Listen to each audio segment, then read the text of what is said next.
Welcome to Weekly Recaps, where we discuss some of the top stories in the past week within business, technology, and politics. Starting off, SpaceX filed their S-1 with the SEC, which I'm going to do a video more in depth on the IPO that's taking place in the next month.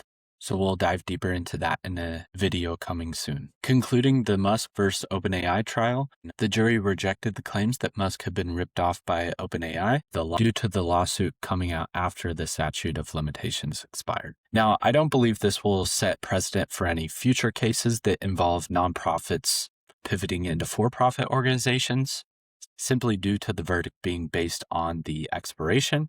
And I would think it's a pretty niche case, so not something we see too often. Fed Chair Kevin Warsh has officially been sworn in by President Trump with the goal in mind to lower rates and decrease the federal budget. However, although employment has seemed to stabilize in the past few months, as we discussed in the prior video, rates have spiked due to tensions in the Middle East. So it seems likely that rates will continue to stick around that 3.75 to 4 range, at least until geopolitical tensions subdue. Shifting now to technology, you can see about 7 in 10 Americans oppose data centers. A lot of this has to do with information and sometimes misinformation regarding the resources necessary to operate those buildings. However, there is a lot to say regarding the sentiment that current citizens display towards AI in general. So with this study, a lot of the opposition was tied to quality of life and environment. So this could be regarding the pollution, it could be electricity rates, which are both very valid concerns given the consumption of these data centers. However, I've seen contradictory studies regarding the true water consumption by comparison to restaurants that deflect a lot of the backlash data centers get. But all in all, I see the further development of AI and data centers as a critical infrastructure play to keep the United States at the forefront of technology and world order. As we mentioned last week, KPMG and Anthropic have partnered together, and this is now showing as Anthropic is projected to cross the $10 billion mark in quarterly revenues in Q2 of this year, which is over double of what they generated in Q1 and could lead to its first profitable quarter. As you'll hear over and over, if a company at this scale continues to grow at the rate that they have, within a couple years, they'll be the most valuable company in the world.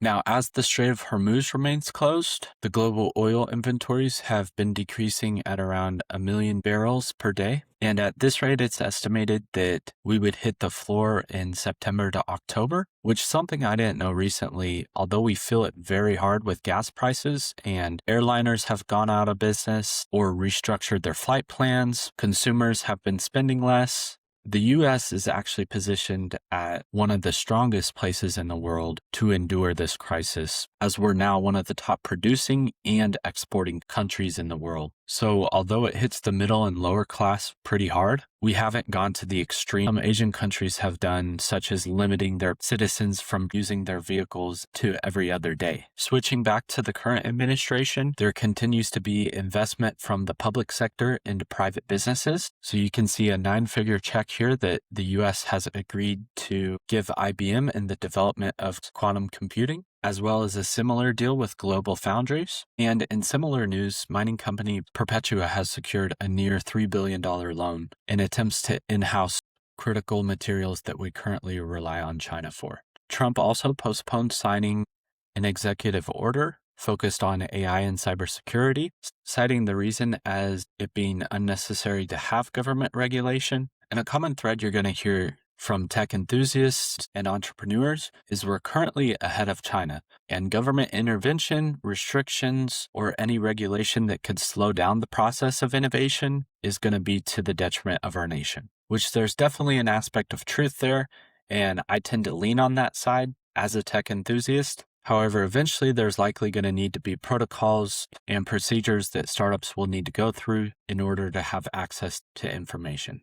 And what that'll do is allow the current companies that are innovating in that sphere to be sitting high above the regulation, while all the companies under that are going to have a harder time getting into the big pond. So eventually it could stifle innovation. But I guess we'll find out what the regulations end up looking like. Not a flattering headline, but President Trump has by far been the most active portfolio manager during his tenure as president. And a lot of people are going to see that as an ethical issue, similar to Congress trading on insider information. But in the first quarter of 2026, President Trump and his brokers have made over 3,500 trades, most of this being in tech and innovative industries. But you can see Boeing here is one of the companies that was represented in China as brokering deals with airplanes. Now, the Trump organization does say that these funds are independently managed. There is no coordination back and forth with the president and his fund managers regarding their investments, but it is quite interesting how active these trades are. Usually, individuals of that stature are going to buy and hold for long term, but who knows, maybe they're using AI to make their decisions. And one of these investments is Eli Lilly, who's a pharmaceutical conglomerate that's been around since the late 1800s.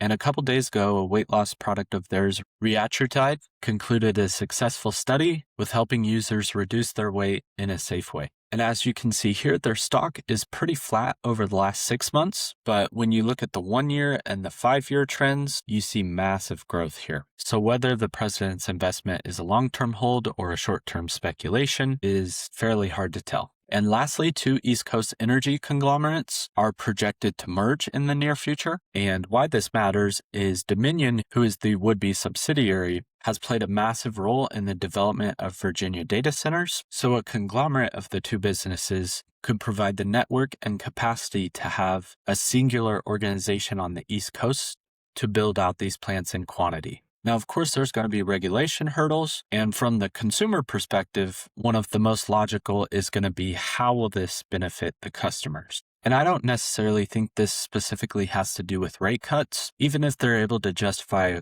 a more quality service and a reduction of rate spikes within communities that are near data centers, I think that could be useful to consumers. Thanks for watching this week's recap. If you enjoyed the video, please do me a favor and like and subscribe. And until next time.